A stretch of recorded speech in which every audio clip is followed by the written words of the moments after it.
जब हिंदुस्तान के 2024 के चुनाव की बात आएगी तो पहला नाम पप्पू यादव का होगा कि चुनाव का जो 24 जो जात धर्म मजहब पर लड़ते हैं, जो नफरत पर लड़ते हैं, जो बैकवर्ड फॉरवर्ड पे लड़ते हैं, जो दूसरे जाति को गाली दे के लड़ते हैं, जो हिंदू मुसलमान पे लड़ते हैं, यह चुनाव उसके लिए सीख है। चाहे वो ऊंची जाति के भूमिहार समाज के लोग हों, चाहे ब्राह्मण समाज के लोग हों, चाहे राजपूत समाज के लोग, चाहे मंडल हो, चाहे कुशवाहा समाज के लोग। मैं इस बात को स्वीकार करता हूं, देश के जितने राजनीतिक लोग हैं, भैया छोड़िए, जितने राजनीतिक लोग हैं, कोई नहीं चाहता था कि पप्पू यादव यहां से जीते। जितने पैसे वाले लोग हैं, कोई नहीं चाहता था यहां से जीते। जितने दलाल लोग हैं, कोई नहीं चाहता था यहां से जीते। जितने माफिया डॉक्टर हैं, वो नहीं चाहता था यहां से जीते।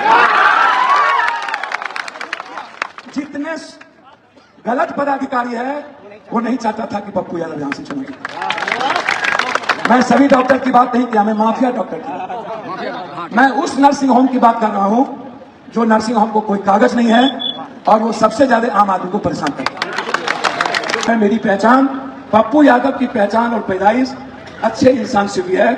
मर जाएंगे कभी भी देश और बिहार के माफिया अपराधी दलाल से कभी नहीं मिले, कभी नहीं, कभी नहीं। जब तक जिंदा रहेंगे, जो आम आदमी गरीब किसी भी जाति धर्म के लोगों का अधिकार में दखल देता हो, चाहे वो जमीन माफिया हो, बालू माफिया हो, पप्पू यादव ऐसे लोगों से ना मिलेगा और ना ही ऐसे लोगों के गलत तरीके को सपोर्ट करेगा कोई आदमी। इसलिए जो जीत है, बढ़त है ना, ये छोटे छोटे व्यवसायी, मैं जानता हूं कि बड़े व्यवसायी को भरोसे करने में दिक्कत होती और उनका सेंटीमेंट बीजेपी के साथ था, मुझे पता था, कुछ लोगों को छोड़कर।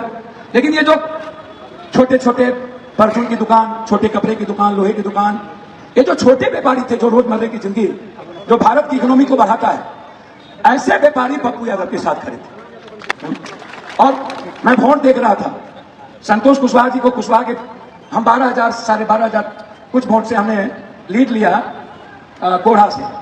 सब लोग कहते थे बीजेपी का घर है, पप्पू यादव लीड नहीं ले सकते, और हमने चैलेंज में लिया था कि हम कोढ़ा से लीड लेंगे किसी भी कीमत। और कोढ़ा में जब हम बूथ वाइज देख रहे थे, कुशवाहा के हम सब समाज के बूथ को हम देख रहे थे। यदि 500 या 400 वोट कुशवाहा जी को उन्होंने दिया तो 160 और 80 वोट पप्पू यादव को दिया हर बूथ पे। मैं इसको क्या मानूं? ये कुशवाहा समाज के लोगों ने संतोष जी को वोट दिया, मैं इसको क्या मानूं? आप बताइए ना। हमको एक आदमी वोट दिया, इससे बड़ी जिंदगी हो क्या सकती? किसी ने कभी एक मदद कर देना जिंदगी में, दुनिया में उसका कभी बुराई मत करना, उसके लिए अलग हो जाना मंजूर है, लेकिन कभी उसके खिलाफ।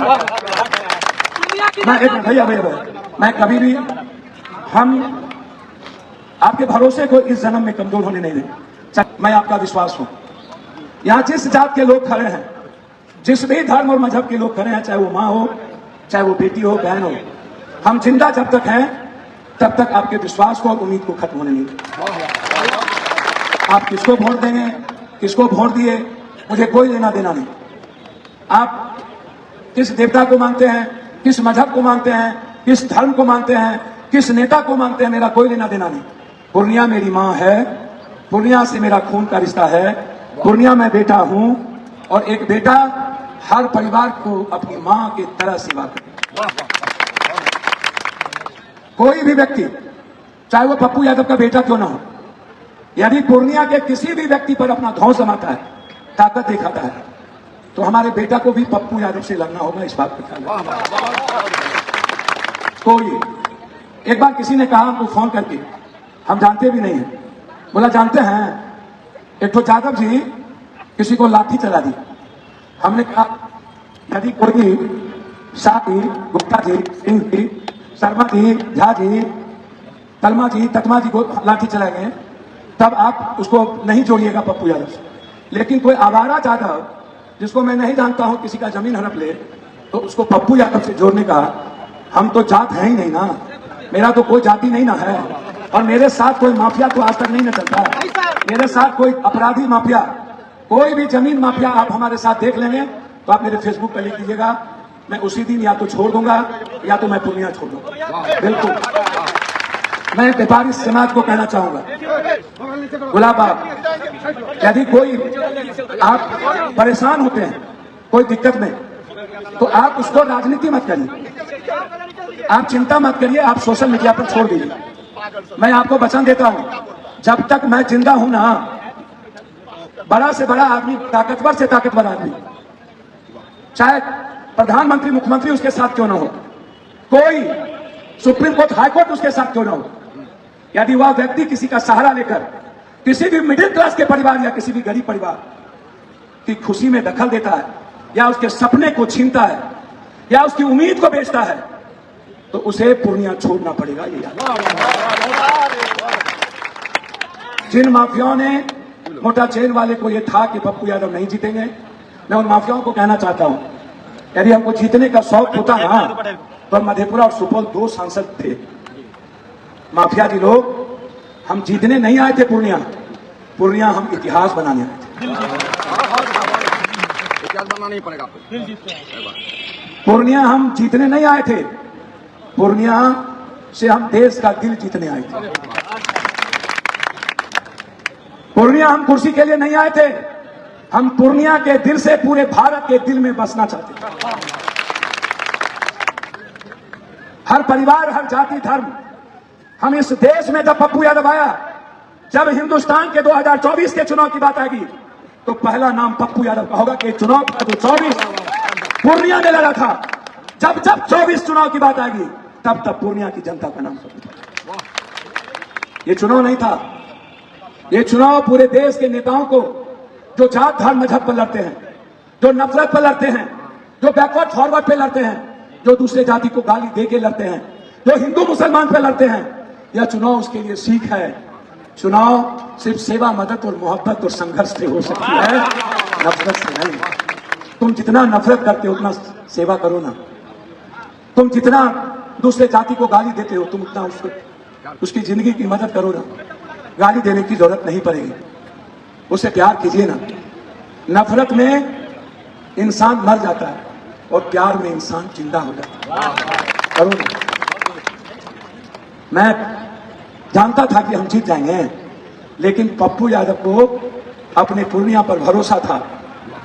पूरी दुनिया एक तरफ हो जाएगी, अपने बेटे को पूर्णिया अलग नहीं।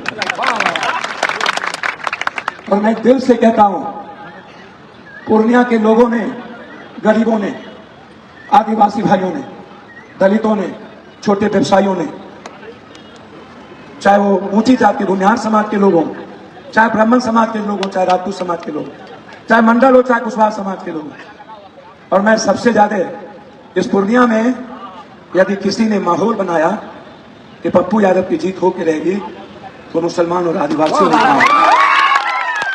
मुझे डर है, मैं इस बात से यदि ना कहूं तो मुझसे बड़ा दोगला कोई नहीं होगा, और इसको स्वीकार करना चाहिए। यदि मैं अपने दायित्व को स्वीकार ना करूं और सच्चाई को स्वीकार ना करूं, तो हमें राजनीति छोड़ देनी चाहिए। पहली बार इतिहास पूर्णिया के एक आदिवासी 90% पप्पू यादव के लिए पागल थे। हर मुसलमानों के घर में दुआएं हो रही, हर गरीब आदमी के घर में दुआएं हो रही थी। और जब आग लगी थी फोक्सी बाग, जिसने वोट नहीं दिया वो भी मंदिर जाके कह रहे थे कि पप्पू यादव को जिता। वोट नहीं दिया कोई बात नहीं, लेकिन मेरे लिए भगवान के घर में आशीर्वाद मांगने तो गया ना। मैं कैसे भूल जाऊं, कैसे भूल जाऊं। एक बेटा अपनी मां को पीटता है, फिर भी मां उससे मोहब्बत करती है। एक बेटा मां की सेवा करता है, जो सेवा करता है मां उसको 1 बीघा जमीन ज्यादा लिख देती है, लेकिन मां जो पीटता है उसको भी मां 1 बीघा जमीन कम देके जरूर देती है। इसीलिए मैं अपने सब समाज के नेताओं का, साथियों का, सभी बुजुर्गों का और सभी बहनों का मैं धन्यवाद दूंगा सहनी जी को। भैया आपने पूरा चुनाव, कहां सहनी जी, उसने पूरा चुनाव महिला समाज को एक एक जगह, पूरे पूर्णिया के गली गली में महिलाओं को, और गुलाब आके कुछ हमारे पहलू जी के साथ और भी शादी और कुछ लोग गुलाबबाग की हमारी एक बहन जो बहुत ज्यादा की रामदानी जी डेथ कर गई और उनके साथ बहुत सारे। तो इस चुनाव में महिलाओं ने जो मिडिल क्लास के काम किए हैं ना, मैं आपको अपना जिंदगी दे दूं तब भी कम होगा। मेरा पूरा दरवाजा, मेरी पूरी संपत्ति, मैं रहूं ना रहूं, मर जाऊं, मेरी जिंदगी पर आपका अधिकार है, किसी और का नहीं। मेरे शरीर के एक एक खून का कतरा आपके लिए जाएगा। मेरा परिवार पीछे होगा और आपका अधिकार ऊपर। आप जानते हैं मेरे बारे में, एक तरफ मेरे परिवार को मेरे खून की जरूरत होगी, दूसरी तरफ किसी गरीब को, तो मैं दोनों, पहले गरीब को अपना खून दूंगा तब मैं अपने परिवार को दूंगा। इसीलिए कि हाँ, आज मैं आपको बहुत बधाई। आज पूरी दुनिया में, अमेरिका से, कनाडा से, पूरे देश के अलग अलग हिस्सों से हम चुनाव के बाद बहुत जगह गए। रायबरेली गए, अमेठी गए, सुल्तानपुर गए, प्रतापगढ़ गए, बनारस गए, चंदौली गए, गाजीपुर गए, मिर्जापुर गए, हम धनबाद गए, बोकारो गए, गिरिडीह गए, राजमहल गए, दुमका गए, गोड्डा गए। हमने कोशिश की ईमानदारी से कि राहुल गांधी जी ने जो संघर्ष और जो क्रांति लाई, मैंने बहुत लोगों को देखा, सच में इतने बड़े परिवार का बेटा इस युग में भी अपनी जिंदगी को खत्म कर भारत को बचाने का जो एक जिद दिखा, वो राहुल गांधी से किसी